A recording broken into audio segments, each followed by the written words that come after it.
Last week, I gave a talk about the essence of Teshuva. Since these are days of Teshuva, we decided to do several weeks of Teshuva, the various aspects of Teshuva, the essence of Teshuva, awakening to Teshuva, what Teshuva will be like during the days of Mashiach, which B'ezrat Hashem will cover in the next 2 weeks.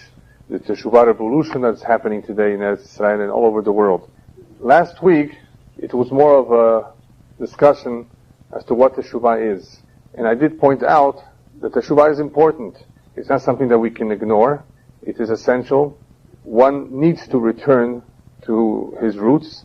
One needs to be on the right track if one wants to reach his destination.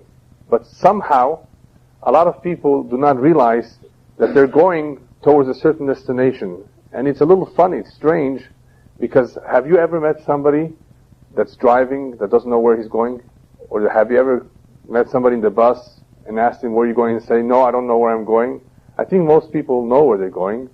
Well, at least they want to go somewhere. They may not end up there, but that's a whole different story. Whether they do or not, it's not up to them.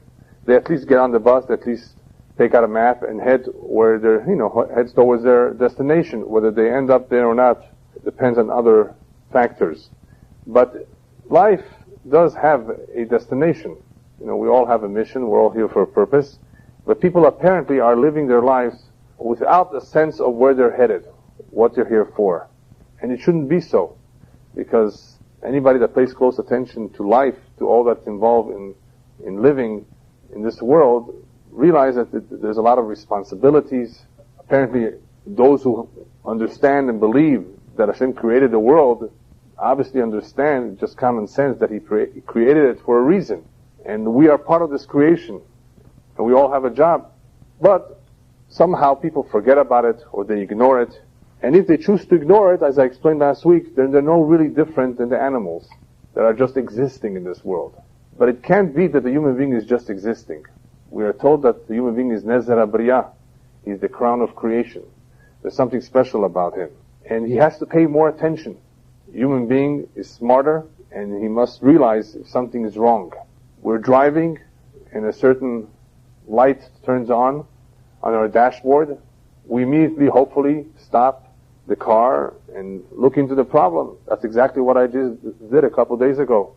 All of a sudden, a light turns on my dashboard. Check gauges. I said, oh man, that didn't happen for a long time.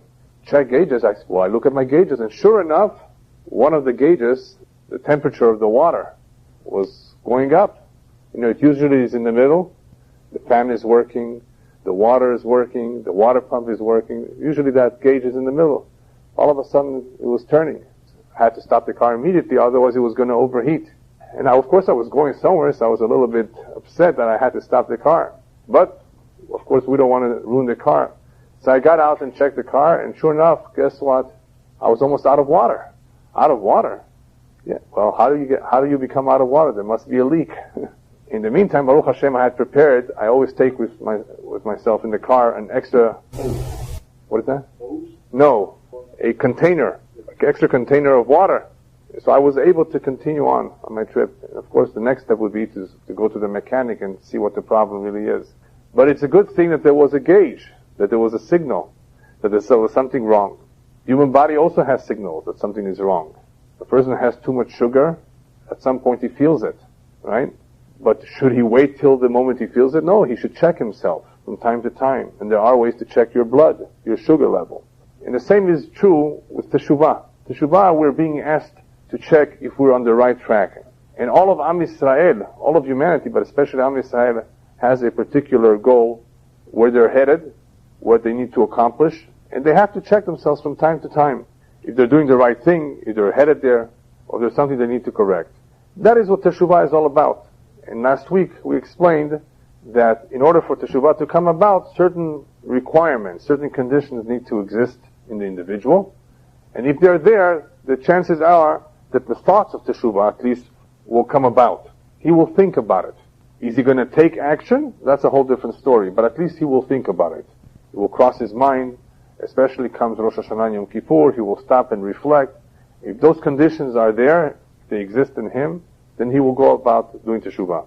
There are, however, some individuals, and I need to just briefly mention a little bit about them too, that they think that to be a good Jew, is enough to have a good heart. No ma'asim are required, no deeds are necessary. But that's so silly. Have you ever seen somebody come to work one day and tell the supervisor, today I'm not doing any work, I'm just going to be smiling at everybody and have a good heart and be kind to everybody. But you have a job, 8 to 5, you got to accomplish. Work's got to be done. What good is your good heart? But that's what some Jews really believe, that it is enough to be a good Jew at heart. If you have a good heart, that's it. The Torah requires ma'asim, requires deeds. And if we do not do our job properly, then we have to make amends. Otherwise, Chaz v'Shalom, we can be fired. Which leads us to the next point. There's a mishpat these days. These are days of judgment. But why do we have to think about the day of judgment? We should be thinking about Teshuvah regardless of the day of judgment. A lot of people think that the reason I need to do Teshuvah is because there's a day of judgment coming. I better clean up my act. Otherwise, he's going to be upset at me. That's true, but that's not the reason we should be doing Teshuvah. Teshuvah should happen every day. Teshuvah should happen anytime we realize we made a mistake. I always like to use the example of an off-ramp. We're on the wrong freeway.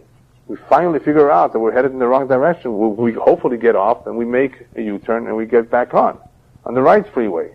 I think everybody would do that. Do we wait to the mishpat? Do we wait to something to happen? No. If we become aware that something was not done right, then we try to correct it. That's called Teshuvah. So Teshuvah is important if we want to get to that final destination. This is just an introduction to what we're going to cover today. Today, B'ezrat Hashem, we're going to cover how does one awaken to do Teshuvah. We know by now what Teshuvah is. We know that Teshuvah is important. We know what conditions need to exist in order for one to do Teshuvah. But how does one awaken? What is lacking? And this is a very important talk because a lot of people out there are somewhat aware of what Teshuvah is, and perhaps even will admit that some of the things they did are wrong, but nevertheless they don't take any action towards the Teshuvah. And that's very important that we figure out the psychology behind those who are observant Jews, observant. In other words, they have the conditions for Teshuvah. They're aware, they know what they're supposed to do, and nevertheless they don't do perfect Teshuvah. We must remember that human being is also like a machine. A machine can break down. We're only human, we can break down, we can make mistakes. And that is why HaKadosh Baruch Hu allows for Teshuvah. But we have to take it seriously.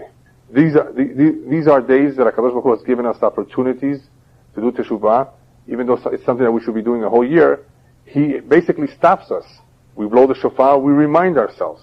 So this is a little bit more heavy-duty reminder than the rest of the year when we were supposed to think about it just by the words we express in the prayers. Slach lanu avinu, Ana, right? We say, Ashamnu, Bagadnu. I mean, every day is full of Teshuvah.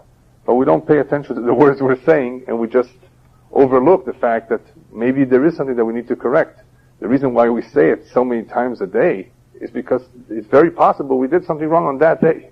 From the moment we woke up until the moment we went to sleep, even before Kriyat Shema Lamita, if you say the whole Nusach of the Kriyat Shema before you go to sleep, there is also Vidui. Chaz v'Shalom, a person may not wake up the next morning. So it's better that he says something before he goes to sleep. Alright, so let's talk a little bit about Itorerut de Teshuvah. In other words, how does one awaken to do Teshuvah? How does that come about? Why does it happen to some more than to others? Why do people have a hard time with it? So I'm going to share with you a story that some of you may have heard from me, but it's a very moving story, and there's something to be learned from it. Many years ago, there was a Jewish couple that had to run away, had to get out of town. They had a baby boy. He must have been the most a year old. They had to leave him behind. They had some good neighbors, non-Jewish neighbors, and they felt that perhaps that was the best place to keep him. Hopefully one day they will come back and pick up the child. You know, during the Holocaust, there were many such families that had to run away, and it was too risky to take their children with them.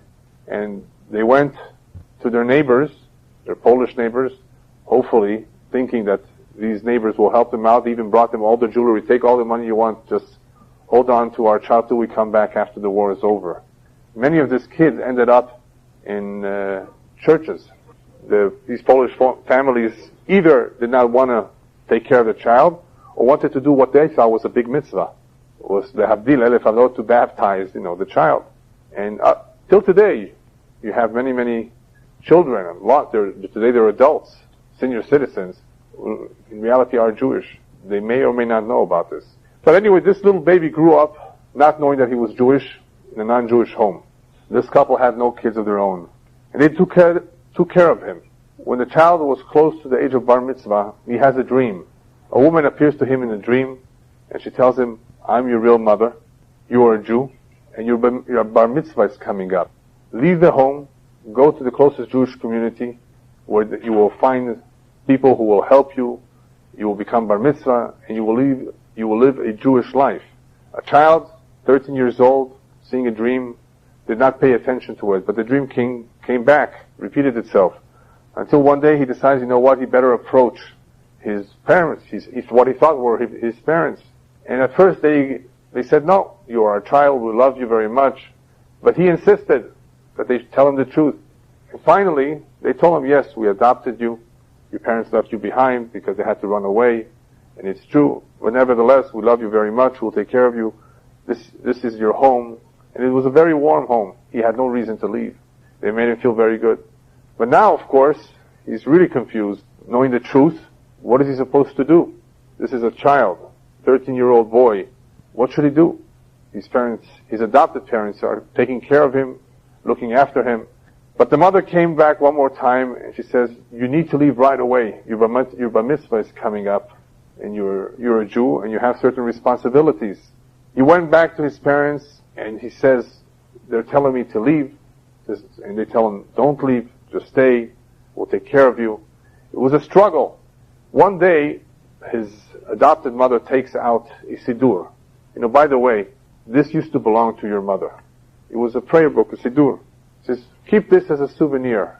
Maybe that will make you feel better. She tried, to do whatever she can to calm him, to make sure that he stays. He takes a look at the siddur, he opens up the siddur, and he sees page by page almost, is drenched with tears. You know how you can tell that there were tears? Because it's stained. The pages, almost every page of that siddur was stained with the tears of the mother. And, of course, he was amazed. This woman shed so many tears on this prayer book. Why was she crying? But, of course, he put two and two together, she coming to him in the dream, in the siddur, in the prayer, and he knew what a prayer book was, because he was growing up in a Catholic home. So he realized that, his real mother cried many, many years, apparently. Who knows for what she cried. But it moved him very much that one day he decided, no matter what happens, he's going to run away early in the morning and do as his real mother told him to do. And he ran away. He joined the Jewish community, became bar mitzvah there, and grew up an observant Jew.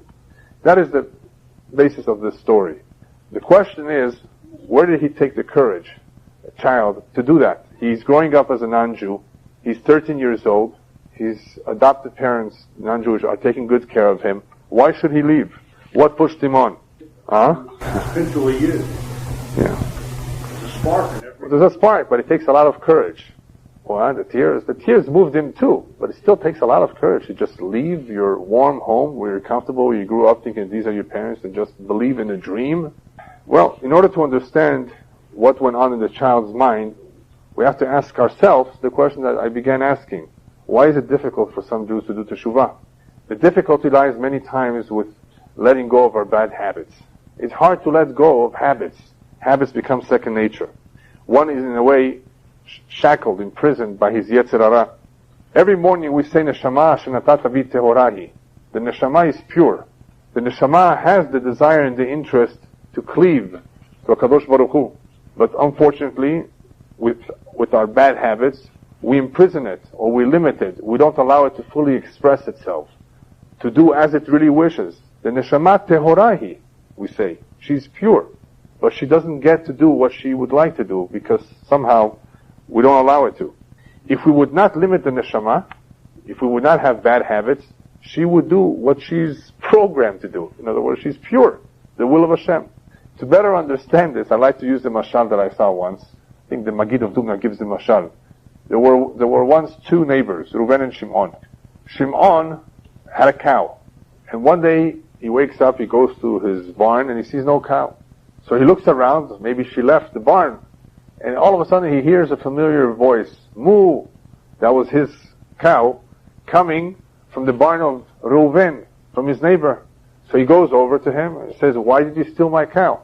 He says, what are you talking about? It's my cow, I bought the cow. No, it's my cow, my cow. What do two Jews do when they have an argument? They go to the rabbi, hopefully. not to the courts. So they went to the rabbi.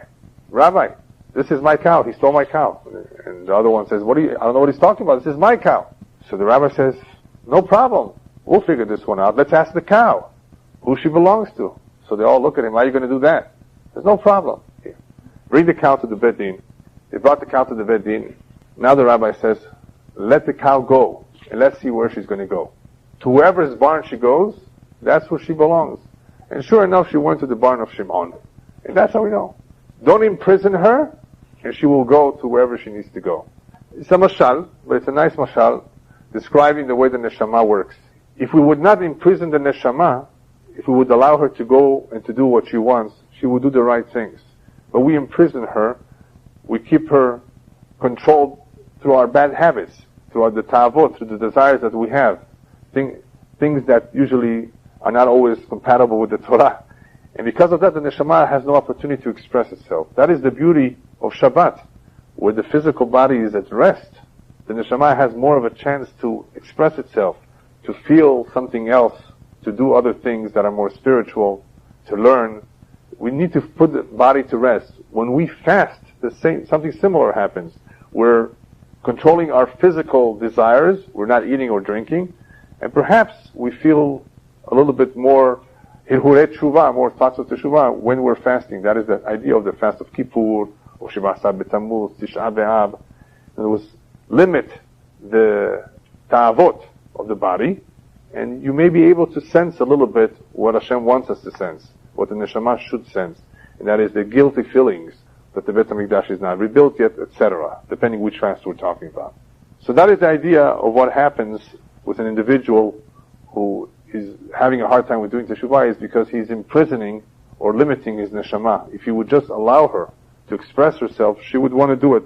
And that limitation comes from the bad habits. This child, in the story, he's a child. So his neshama was pure. He must have been also perhaps even a big neshama. But he did not have too many bad habits yet. He's still a child. All he needed was a little bit of a push. So like you mentioned, the siddur with the tears, plus the dream, and perhaps the curiosity of who he really is. Altogether, were able to give him the push. And all he needed was a little push. He did not have too much to hold him back. Bad habits, hergelim, and so forth. And he's pure. Together with a little bit of push from his mother, that's all it took to get him to leave the home. Yes. Not pure, Rabbi. He's been eating trade all his life. How pure could he be? His soul has been contaminated, by the trade he's been eating. Right. How could the spiritual concepts ever... The neshama is still pure. You're right, when a Jew eats taref, nevelot trefot, he definitely, you can say he's contaminated in a sense, and it may impair his ability to learn and to do other things. But remember, he's a child. Under the age of bar mitzvah, it is not as powerful as if it were to be after the age of 13, when he has to struggle, when he has to exercise free will, and he has to do battle with the Yetzer Hara much more than before the age of 13. So the child is much more tamim. Tamim means sincere, below the age of bar mitzvah than he is after, when there are many more struggles, many more battles to do with the Yetzer Hara. Even though he would be more intelligent, perhaps sometimes the intelligence is not so good, because when you have to think about things, you hesitate more. It has to make sense to you, it has to be logical. For a child, it doesn't have to be completely logical. He has to just be excited about it, he has to be somewhat convinced about it, but more important than that, he has to be moved. And he was moved, and together with the purity of his soul, because like you said, he's fin taliyid, he's a Jew, the neshama, together with the powerful dreams, and it was not one dream, that helped him make his decision. When you see your mother's tears, I think if you're somewhat sensitive, you definitely are moved by this. And that's exactly what he needed. All he needed was a small push, but he still had to make a decision. Yes. The Jewish community, how they know he's a Jew, Rabbi, take him in, I think the story was that they made him convert, just because there was a doubt. Or it could be that they knew who he was. I'm not really sure what it was. But either way, if he expressed his desire, and he told them what the story, and he brought his siddur with him, I think that was enough to convince them. So anyways, for us, it's a little bit more difficult than for the child to get ourselves going, to take this important step of making a change in our life, to stop that which we were doing, or to get away from that comfort that we've had. That is why it doesn't come easy. So the Navi tells us, therefore, since it does not come easy, K'hu imachem devarim. When you do teshuvah, it doesn't say K'hu imachem diburim, take with yourself words. A lot of people just say the words. K'hu imachem devarim, the Prophet is saying, if you want to take the first step and you want to progress, you have to make commitments. Commitment, you have to take upon yourself at least one commitment on Rosh Hashanah or Yom Kippur that you will do this year, something that you were not doing the past year. Either you were not doing, or if it was something bad that you were doing, or to strengthen oneself in an area where one was weak, regardless of what it is. To perfect, to improve, to change. That's what Teshuva is all about, as we explained last week. Teshuva involves change. And a lot of people don't like that. A lot of people like things the way they are. To change is very difficult, even to change homes, to move from one house to another. Some people would rather not. They like it the way they are, and it's very difficult for them to change. But that's what Teshuva requires, is the willingness to make a change if you're convinced that that change is for your benefit. And we know that it's for our benefit. But we either hesitate, we postpone it, or we simply have a hard time. People who are addicted to drugs, alcohol, they really have a hard time. Even if they would want to. It's not easy. So the Navi says one way to go about it is make a commitment. I was explaining before in the halachot that we were talking about the halachot of nedarim and shavuot, that it's not a good idea to make promises, vows. Always get used to saying beli neder. It's very dangerous. It's a big responsibility. Even if you plan to keep it, you may forget, right? It's therefore not such a good idea. The only exception to that, or at least there's several exceptions. One is if you're trying to eliminate a bad habit, you're trying to control yourself, you can't give up smoking unless you made a neder. Well, then it could be a mitzvah to make the neder to stop smoking, if that's what it will take. Or to fulfill a mitzvah, the rabbis tell us it's okay for one to encourage himself by saying that he will do so and so, even though it's a neder. Nevertheless, if that will make him do it, it's okay. And then there is the very powerful neder that can make a big difference in one's life, and that is nodrim v'sha'ata sakana. If one is in danger, he's drowning, he should make a neder. That may be the only thing that will save his life. Hashem, I plan to do this and this. Bezrat Hashem, if you get me out of this danger, I commit myself to put on tefillin every day, if that's what he was not doing. Or to put on tzitzit, or to keep Shabbat, or to do this or to do that. People have done that, and that is what saved their lives. Or that is what took them out of their misery. That is what helped them in whatever problem they were. They were about to be thrown in prison for life, or whatever, accused of whatever, something that they were perhaps even guilty of. But because they made a neder, they made a commitment, that commitment could have made a big difference. And I want to assure you that, beli neder, that is, I'm very confident that anybody who is in some trouble, not only is it a good thing to do to make a neder, but it may be the only thing that may be left for him to do, and it may work. A couple that has no children, Chas v'shalom. One who's been single for many, many years, and he sees no way out of this problem that he's in. One who has been struggling finding parnasah. Now, all of the examples that I just gave could be that there is a cheshbon milemala. Nothing wrong that he did. There's a cheshbon milemala, but one does not know. One does not know why his situation is such. It may be his mazal, just his bad luck. But so therefore, it's okay, and sometimes it's a good thing for him to try, as a last resort at least, after all his prayers, and after all his supplications, and after the tzedakot, and after going to doctors, whatever his problem is. If this happens to me this year, I make the following neder. Now obviously, your neder cannot be, I will give $5 to charity. It has to be more meaningful, more significant. It has to be something that will make a big roshem lemala. Give you an example. There have been many stories, of tzaddikim, of rabbis, who somehow did not get around to writing a sefer, a book that they needed to write, or that they should have written. Somebody got sick in the family, and they made a neder. They get well with a neder. I will publish this sefer this year, and I will distribute it all over town. And that did it. It was obviously something important that needed to be published. I just gave you a quick example.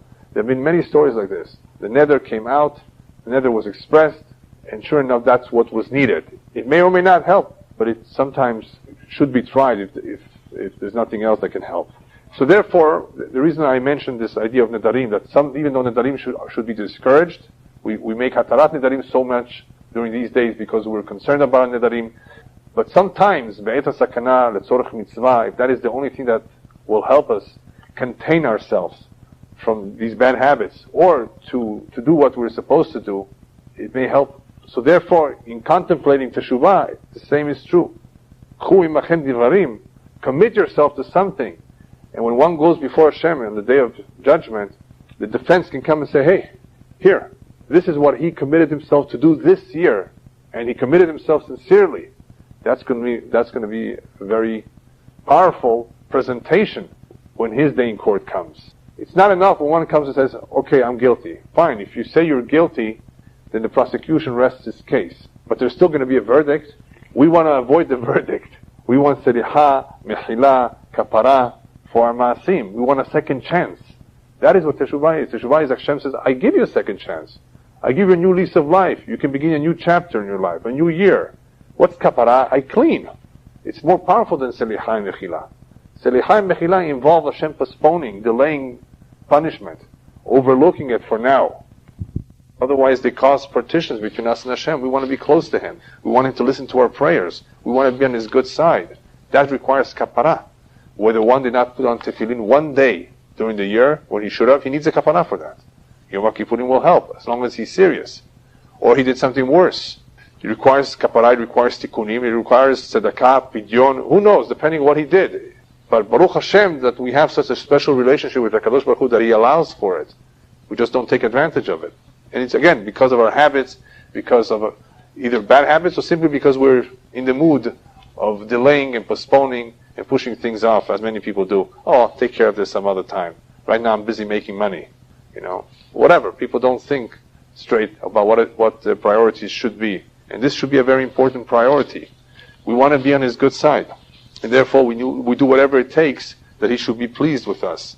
And if we knowingly did something wrong, then we for sure have to beg for teshuvah. If we don't know, we also ask for teshuvah for those things that we're unaware. So therefore, one of the most powerful ways to make this change involves commitment. And in order to eliminate the bad habits, it requires not just a commitment. It can become very difficult. It requires mesirut nefesh, self-sacrifice. It can be very, very hard. For a person, let's say a person made a commitment, every day in the morning, for the entire year, I'm never going to miss minyan. I'm always going to pray in the minyan. You know what kind of a commitment that is? That means if one night you came home late from a wedding at 3 o'clock in the morning, you still have to keep your commitment. You know what? You're better off not going to sleep that night. Because you're going to have a hard time getting up. But that's what commitments are all about. It sometimes involves mesirut nefesh. I like to say that Rosh Hashanah and Yom Kippur is like Pesach. In what way? Pesach we cleanse our homes from chametz in preparation of the holiday. Rosh Hashanah and Yom Kippur we have to cleanse ourselves from our stains. Pesach is a time of freedom of the body. We were slaves. Physically we worked hard. And Rosh Hashanah and Kippur is freedom for the neshama, to be able to finally release itself from all the bad habits of the body. In this generation that we are in, many of you heard of the concept Baal Teshuva. Baal Teshuva means one who has done Teshuvah. Why is it called Baal? Anybody know? What kind of a word is Baal Teshuva? The word Baal means the husband or the owner of Teshuvah. Huh? The master. Or master. Yeah. The one who's mastering the art. Maybe you can explain a little bit more. How does one master the art of Teshuvah? Huh? What is that? You never master it. That's why you have Yom Kippur. Yeah, Yom Kippur definitely helps. But the reason why one is called the Baal Teshuvah is because he has become a true Baal Teshuvah. In other words, he has not just promised and just said he will do something, he has really made Teshuvah a part of him. It has become a part of his life. He acquired the Teshuvah. He's a Baal Teshuvah. As the Rambam points out, how does Hashem know if somebody is a Baal Teshuvah? If this individual is exposed to the exact same challenge that he did in the past, he had, and this time he overcomes the temptations, he holds himself back. In other words, he was presented with the same situation, and he held himself back, only then we know he's about Teshuvah. Up until then, the promises that he said he's going to do or he's going to not do, we don't know for sure. When he's presented with the same situation and he holds himself back, then he's a real Baal Teshuvah. Anyway, but the term Baal Teshuvah is not necessarily accurate for those who have come from a distance and done Teshuvah, it really applies to every Jew, to every individual who wants to become a better person, who wants to improve himself. He's also called a Baal Teshuvah. As the Zohar points out, there's two kinds of Balei Teshuvah. One who's very far and is coming close. One who's been close all his life and wants to become closer and grow even more. Which one is more difficult to do Teshuvah? The one who's far, believe it or not. The one who's far away, did not eat kosher, did not put on tefillin, did not keep Shabbat. It's easier for him to do Teshuvah than for somebody who's been religious all his life and wants to be even more religious. He wants to be even stronger. It simply is a lot more difficult to climb the ladder. Once you're close and you want to go one step higher, it's more difficult. So even those who are religious, observant Jews, tzaddikim, have it very hard if they want to do Teshuvah. Especially when we're talking about Teshuvah on one's habits. Imagine somebody who's temperamental. He has kas. And he says, you know what, this year I'm going to do Teshuvah on kas. You know how difficult that is? How is he going to control himself when his wife makes him angry? Or a neighbor? Or a child? This is a temperamental person. You know what it takes to control one's anger? No? And there are many such midot, characteristics, that can be difficult. Take somebody who's stingy. We don't understand what stinginess is. Baruch Hashem, we're all very giving and kind, I hope, right? There's no stingy people amongst us. And this guy has a disease. He can't open up his hand to give tzedakah. It's a bad habit. Or somebody who's lazy. Laziness. So, if he makes a commitment not to be lazy, in other words, to get up, to go, to be on time, it will be a tremendous accomplishment. But it's not easy. So therefore, Balei Teshuvah, don't think that when we talk about Balei Teshuvah, we're only referring to those who were gangsters, those who were doing drugs, those who were totally secular, people who were completely on the other side, who have come, Baruch Hashem, and become observant Jews. No, Balei Teshuvah is every one of us who's observant, keeps the mitzvot, but just wants to be a better person, wants to work on his midot. He's also called a Balei Teshuvah. And it's not easy. So therefore, what I always suggest is instead of just talk, instead of just saying Chatanu Avinu Hashamnu, instead of just fasting on Yom Kippur, all of these things are necessary. We need to verbalize our thoughts. That's why we say those things. We go through the whole Avodah of Yom Kippur that the Kohen Gadol did just to bring ourselves into the spirit of the day. This is not an ordinary day. But all of this is not enough. A commitment needs to be made. Believe it or not, people don't realize that that's one of the most important parts of this day, of these days, is to make commitments. If we don't make the actual promise that this year, this is going to change, this specific area of conduct is going to change, then we haven't said anything. We can't just be general. Hashem, forgive us. We did something wrong. I don't know what, but we did something. You know what we did. That's very good if you really don't know. But I don't think anybody can make that claim that he doesn't know anything specifically that he did wrong that needs to be perfected, that needs to be corrected. So we have to be specific. In the long vidui that the Sephardim have especially, there's just about anything you can think of.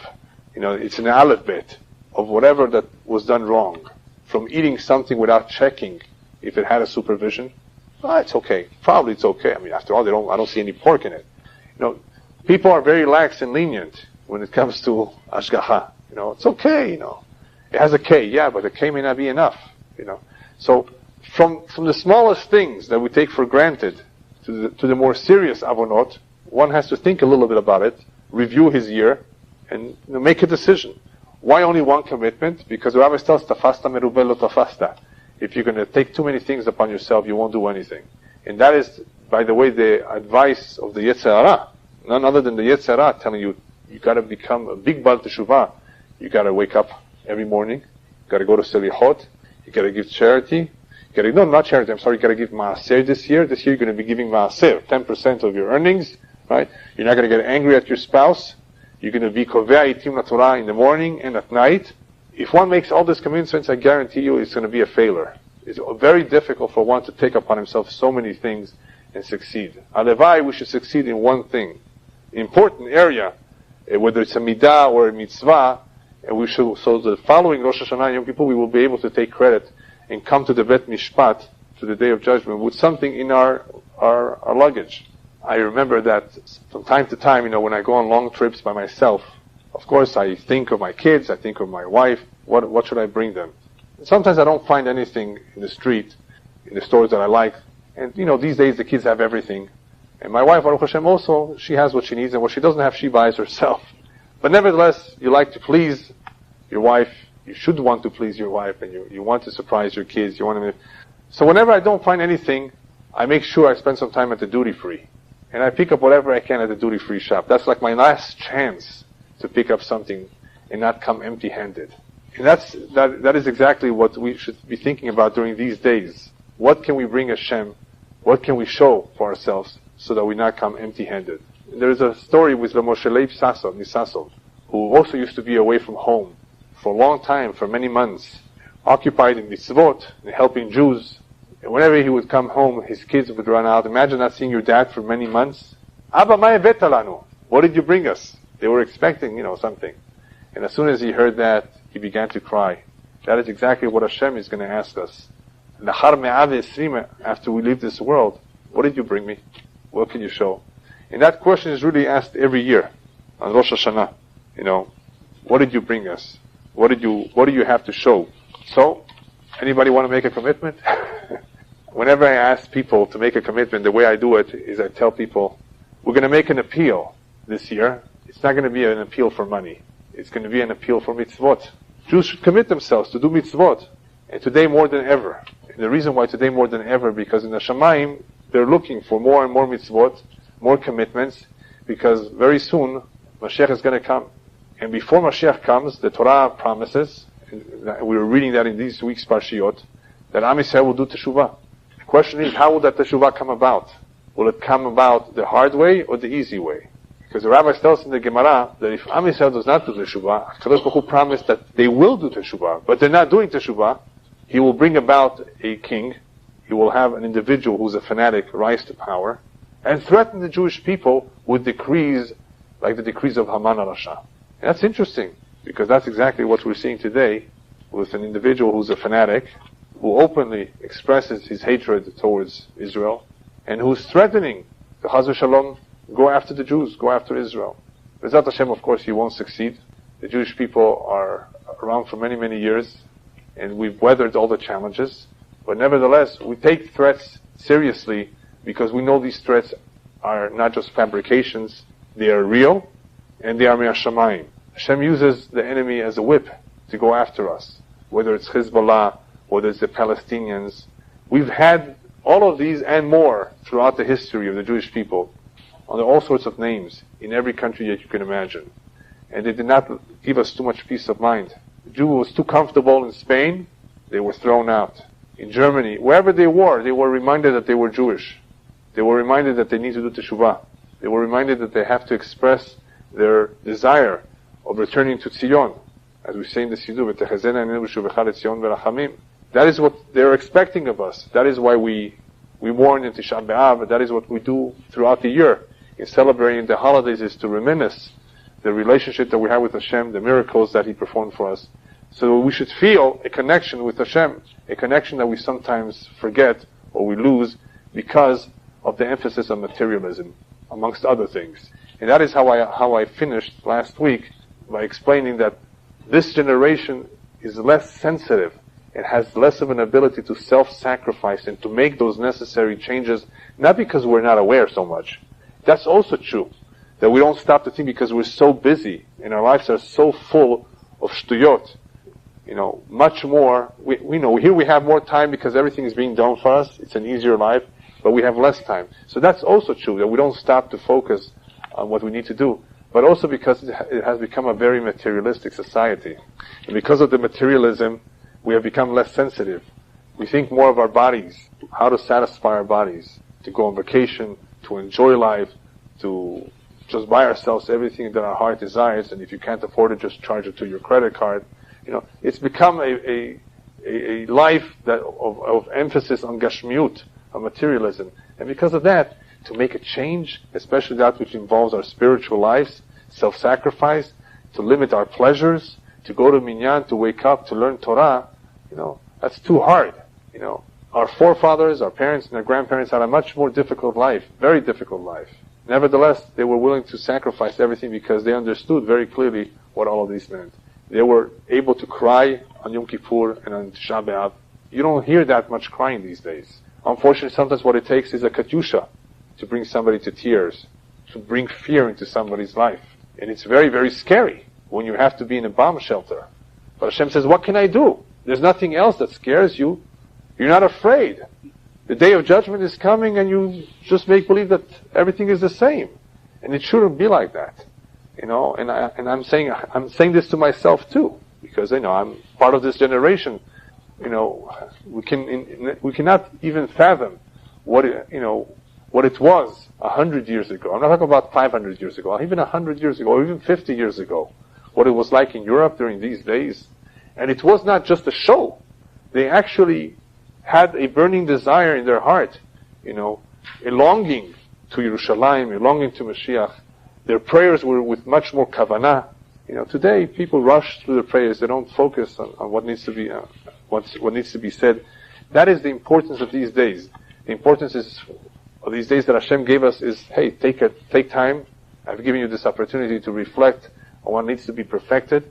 And as Shlomo Melech says, "En tzadik ba'aretz asher yaseh tov v'lo yafta." There's nobody in this world that can claim that he has nothing to repair. Everybody can do something. And this is especially important during the days of Mashiach, during the end of days. As I've said many, many times, there won't be any more chances later on. And B'ezrat Hashem will cover this a little bit more about this in the next 2 weeks when we talk about the Teshuva revolution and how the Teshuva will come about that will lead to the redemption. Yes? Last week, especially during the time, God was cursing all this. Some people, they don't want to read that section. They don't go up to that part of it. Or they don't. They don't. It's when we look at the Ten Commandments, 7 of them, it said don't. Right. Go. Right. Go. But we never emphasize on the laws at all. Because last week, I remember that in the synagogue that they were there like that, the Parashah 5 and 6, they just give it to somebody else because they don't give it to people who have the Parashah, they said it's a curse. So I think that if you're afraid of God, if you're going to do that like that, if you want to do the Ten Commandments that He's talking to do it there like that, you should read it aloud, not even in a low. Yeah, you're right. Some people just read it loud. But because it's not so good to hear the Kilalot, that is what the custom is to go through it a little bit quicker. That is going to scare me. Right, you're right. The worst thing told you is fear of God, not fear of the people. It's supposed to be read fast? It's supposed to be a little faster. Yeah. A little bit faster it's supposed to be read. Yeah. Because, it's things that we'd rather not talk about, but you're right. Because we don't want to. One should be aware of them. I just want to finish. We still have a couple more weeks to continue about this subject, but perhaps one of the most important ideas is that if one wants to succeed in the day of judgment, if one wants a better chance in making his case to Kadosh Baruch Hu, the best advice is really, Hu imachem devarim, as I started saying, is to bring with us ma'asim, commitments. Instead of just asking Hashem for forgiveness, the chances are he might say, or not him, Kadosh Baruch Hu malei rachamim, but the prosecution might say, but wait a minute, you did that last year too. And you said that 2 years ago too, and 3 and 4 years ago. What has changed since then? Therefore, it's the most powerful impression that we can make. Our chances are much better to win and to have a ketivah chatimah tova b'ezrat Hashem if we take or we bring with ourselves b'ezrat Hashem new commitments.